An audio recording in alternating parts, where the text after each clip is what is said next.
For mga 15 minutes lang na umulan, bumabaho na po hanggang gutter. Ngayon, nung itong pong nakarang araw, di ba po umulan, yung umulan siya ng medyo matagal yung ulan niya, tsaka malakas. Awa ng Diyos po, wala pong tubig sa gutter, gawa nung ginawang flood control.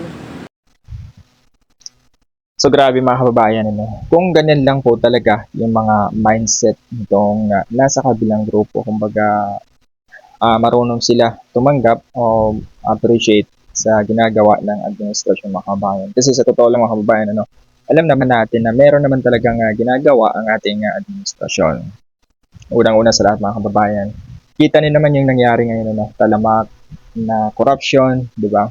So kita nyo, meron pong naipakulong ang administrasyon mga kababayan at yan po ay hindi po niya titigilan hanggat meron pa pong mga sangkot sa mga pagnanakaw mga kababayan. Doon sa mga binibintang nitong nasa kabilang grupo, kasi alam niyo sa totoo lang, yun yung bukang bibig nila mga kababayan. Kada rally nila, yan yung mga bukang bibig nila. So, itong ginawa ni PBBM mga kababayan, yung binulgar, yung about sa flood control. So, kita niyo naman, ano, sa panahon ng dating administrasyon, nabulgar ba ito mga kababayan? So, di ba hindi? So, ang presidente lang na BBM ang nagbulgar nito mga kababayan. At nakita niyo naman sa flood control o sa bawat ginagawa mga kababayan, yung ginagawang flood control ay talagang tuloy-tuloy. Kumbaga, mabilis yung pagtatrabaho nila mga kababayan. Tulad lamang nung itong video na to na napapanood nyo. So, dati-rati, sabi nga nung dati-rati daw mga kababayan ay kahit ilang minuto lang yung ulan ay binabaha na sila. So ngayong naayos na yung flood control o yung area na yon ay hindi na siya binabaha. So alam naman natin yung mga kababayan. Kasi kung nakikita niyo po sa Cubao o Araneta, ganyan. Kasi yan yung mga madalas binabaha. So ngayong inayos na po nila yung mga drainage, yung mga area kung saan nagbabaha sa panahon ng ating administrasyon ngayon. Wala na po tayo masyadong nakikita, 'di ba?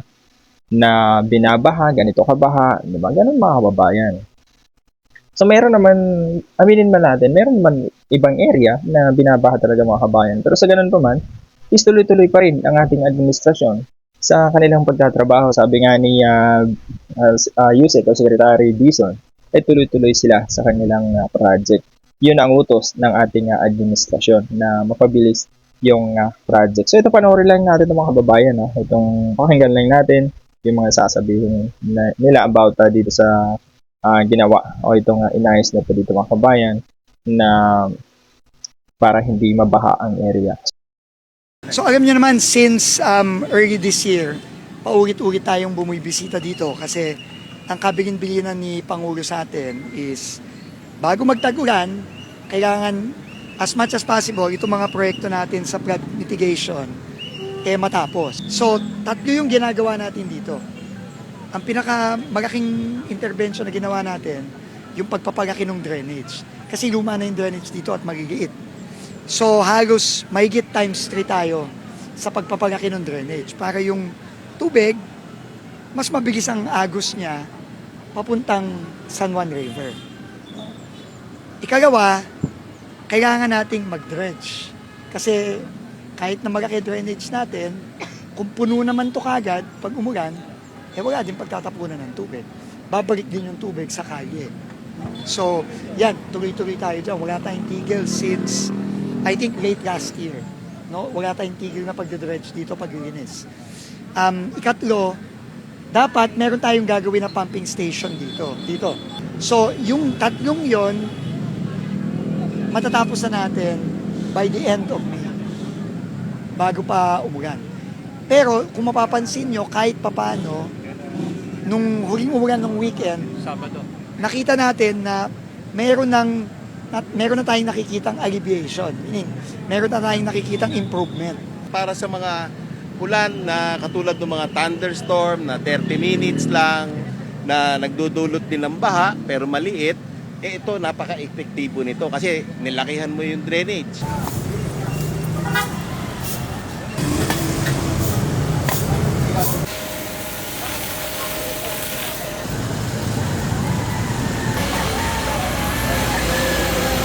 President Doc Mar, start here. We'll quickly brief you. Ito na yung po yung ginagawa natin sa everywhere. Pagpuno. Mabilis tayo. Mabilis tayo mga podcast. Mas magiging money. Yan, lalo dito, no? Talayan TV. Tayo na tayo.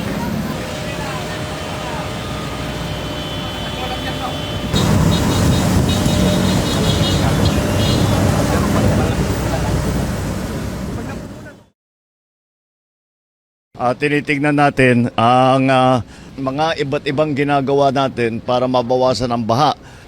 Isang bahagi lamang ito sa napakalaking plano. Ito yung mga pinapakita sa atin.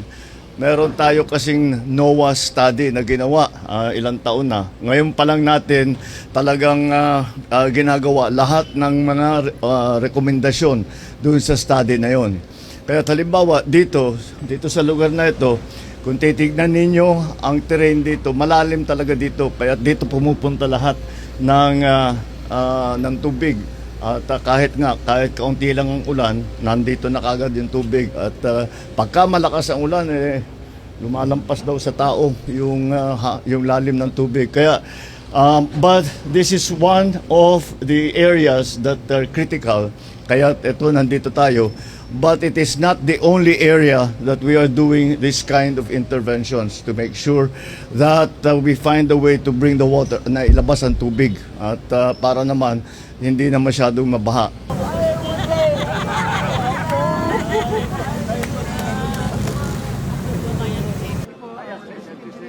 Our regional director, our undersecretary. Oh, yes.